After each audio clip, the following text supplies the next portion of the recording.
destruction of mankind, where she goes and slays this evil race that are the enemies of Amun-Ra. Keep that in mind. The enemies of Ra and Osiris. Kemet. Dogan. The Ogu is called the pale fox. Pale meaning white. Fox meaning slick, sly, the beast. Anyway, the pale fox. Very important. He said, just like the arrogance of the European, I want to be just like you. I want to be able to create. She said you could never create.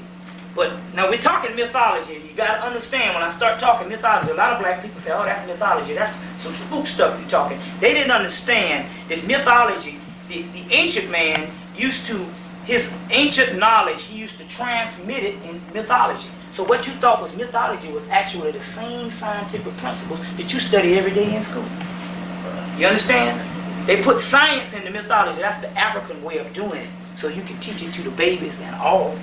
You understand how that goes? Anybody having a problem with that? But anyway, she said, you won't be like me. Ogu said, I'm going to be like you. I'm giving you this virgin. So he walked around in her womb. She said you could never create. He walked around in her womb until he found out how to create. She said, okay, you could create, but you could never create one exactly like me. So what I'm getting out of this story is the same thing. The white people can't create black people. Black people can have all colors of the spectrum. You know. Anyway, she was going to destroy him because he had a placenta, and his placenta was earth. His placenta was earth. She said, I'm going to destroy you and your placenta. That sounds something like the story that we hear now about somebody destroying somebody's evil. And she said, no, I tell you what, I'll make a brother, your brother Nomo, and the brother Nomo will sacrifice for you and will save the earth of the placenta. You understand? Didn't we hear that some other place about somebody sacrificing for us? Isn't it funny that all over the world we hear these stories reoccurring? Everybody say that they got the one thing, and we know it all comes from one source. You see? Anyway, Ogu, I want to show you this. I want to look for this. No, I'm going to show you right here. I want to show you this picture. Picture of the spaceship. Ogu has what you would call a spaceship. I got another picture. Pay attention to this. It's very important because this is affecting us right to this day. Every Friday night, you can turn on your TV about 9:30. You can see this type of stuff going on right now. I just want to get through this Dogan because I want to go into a lot of deeper science or whatever. Ogu has a spaceship. Here's a group of spaceships, rockets. And also, Ogu has another spaceship. And this is about, what, 700-800 years old, this right here. And this does look like some type of UFO or some type of flying saucer. Okay? Anybody have any problems dealing with this? This is what it is. Nomo, one day, is supposed to come down and supposed to subdue his evil brother, Ogu, and purify the earth. About like somebody else is supposed to be coming back that we all waiting for. Everybody waiting for it. And it's interesting that his sign is a fish, which is the same sign as Jesus Christ, Pisces. Isn't that funny? See how this stuff travels all over? Anyway, I want to go into this star Sirius because I got it right here. In the Dogan, as well as the ancient Kemites, and as well as the Africans, knew where heaven was. It's funny that we have all of these religions, and somehow they tell you heaven is in the sky. Didn't I tell you before, they said that the people who forget the cosmos won't really know heaven. Well, we're going into 1992, and we need to know something about the cosmos. Yeah, I'm going to link this stuff up so we know exactly what's going on tonight. Anyway, they knew where heaven was. Heaven was a physical place. Hell is here. We can bear witness to that as black people. Hell is right here, and we catching hell from the #1 devil there is. He's not a devil, he is the devil. We got documented proof. If you got any questions, question and answers, I'll document that for you. Right in the British Papyrus, the Hieratic Papyrus of the British Museum. Translated by Alan H. Gardner. Anyway, heaven was, as the Dogan and as well as ancient Kemet, was around the constellation of Sirius, the brightest star in the sky, Sirius. And other scholars such as H.P. Blavatsky, John Anthony West, different scholars say that if we were to locate a physical heaven that all of the religions are talking about, we would have to locate it around Sirius, because our sun is millions of times bigger than the earth. They said that even though our sun is that bigger than the earth, Sirius is 13 times bigger than the sun. No, so let's brainstorm here. If you was to go to heaven, let's say if you was to go to heaven, I'm just trying to explain the cosmos, and you walking around in heaven with your white wings on and your milk and honey and all of the things that you say in the church, you would have a sun. And in that sun in heaven would be Sirius. Take this stuff very serious, because the white man is taking it very serious. That sun would be Sirius, or we would say Sophis in Greek. Going on back, it would be S-E-P-T, Sept in Kemet, or Egypt. But Sirius would, or it would be Potolo, would be the actual, the smaller star in the Dogan religion. But we talk about Sirius. Now, supposedly our ancestors, when you die, this is going by ancient myth. Now, if you can't believe nothing, you should be able to believe your ancestors. Or you can laugh at the ancestors and call them all fools. They say when you die, based on whatever you're supposed to do, your soul goes to Sirius. Right here, what we have, get this picture. I want to explain this to you. This, in Kemet, when you die, this is a death chamber of some pharaoh. And what you have, because I spoke about it in Revolution 101, you have on your tombstone, let's say you have your date of birth, and you have that slash represents your life, and then you have the expiration date, which would be when you die. Well, this is the same type of concept in one of the Egyptian tombs, or the Kemetic tombs. Right here, you have the birth chamber.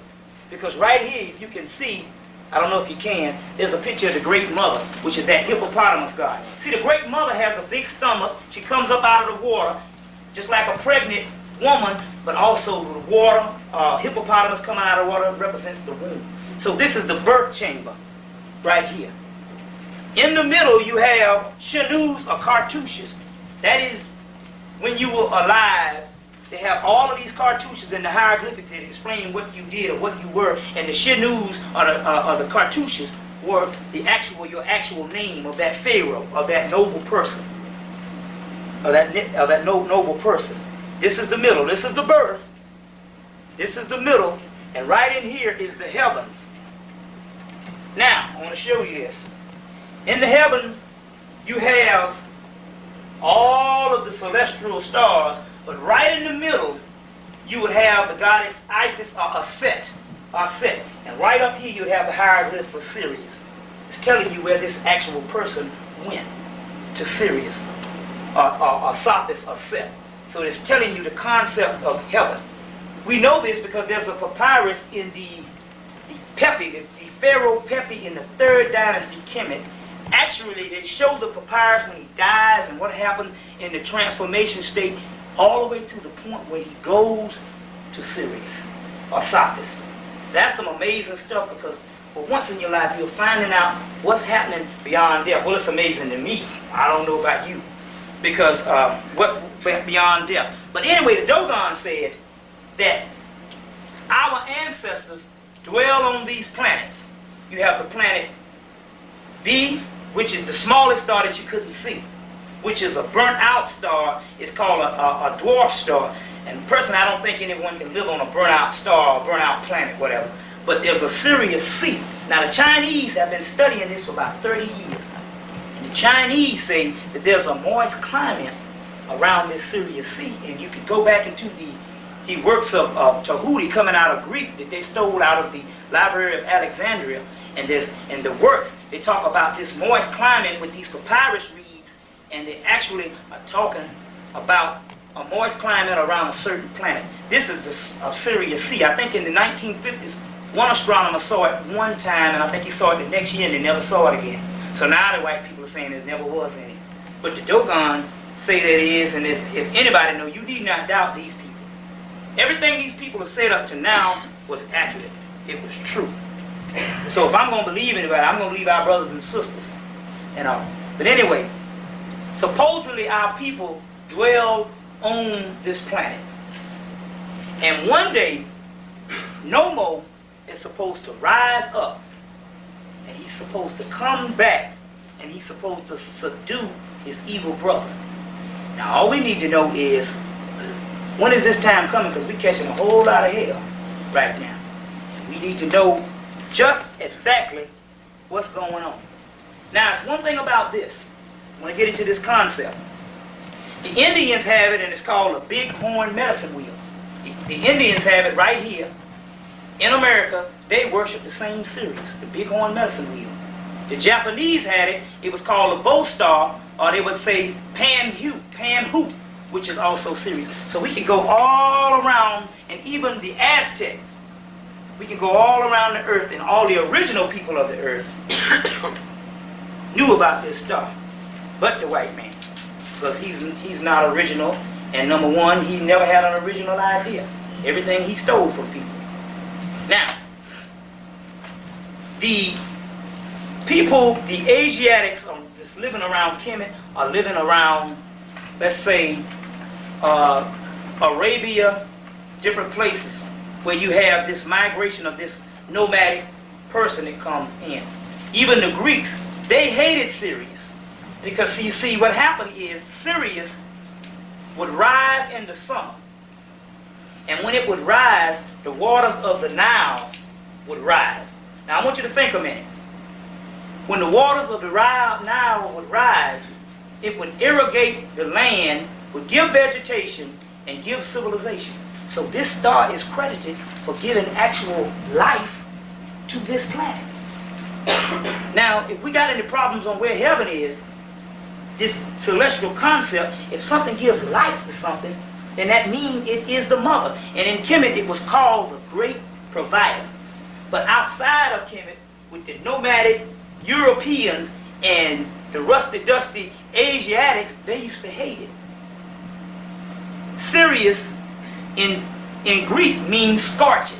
Now this is very important. It means scorching. Scorching hot. Because during the summer months when this thing would rise, it would bring summer. And it would be very hot. And the European didn't like that because he's a cold person. So he would say, my God, based upon this is the Greeks, based upon the Kemetic concept of Sirius being heaven, they would say heaven is hot. Heaven is burning up on the equator. Now all of a sudden, we got a what? We got a hell that's hot. See how things are reversed? We got a hell that's hot now. Knowing doggone well if some heat come, we should be able to stand it. We got people walking around on the equator right now. Blue, black, things come in hot. But we know that hell is cold, because cold came the doggone Iceman. And all the hell that came with it. See how things are switched around? You see? We are 180 degrees from the truth. Now, the morning star that supposedly had rose during the morning when Jesus Christ was born was Sirius. It's called the morning star. So this star that you saw that the three wise men saw was actually Sirius. And there's a part in the Book of the Dead that say when Sirius rise, the divine child would come from between the closed legs of Sothis, which is Hathor is going to come. We're giving you mythology, but we're also giving you astronomical and scientific facts. I'll explain. Say that the divine child in the Amenta, which is when things are supposed to be over. Say, okay, it's over. The time that you all been waiting for, when you go to heaven or when you go to hell or whatever. In this time, when things are supposed to be over, they say it will be a divine child would come. That's the same divine child we talk about with Jesus Christ. You see, Jesus Christ is a historical figure, an actual historical figure.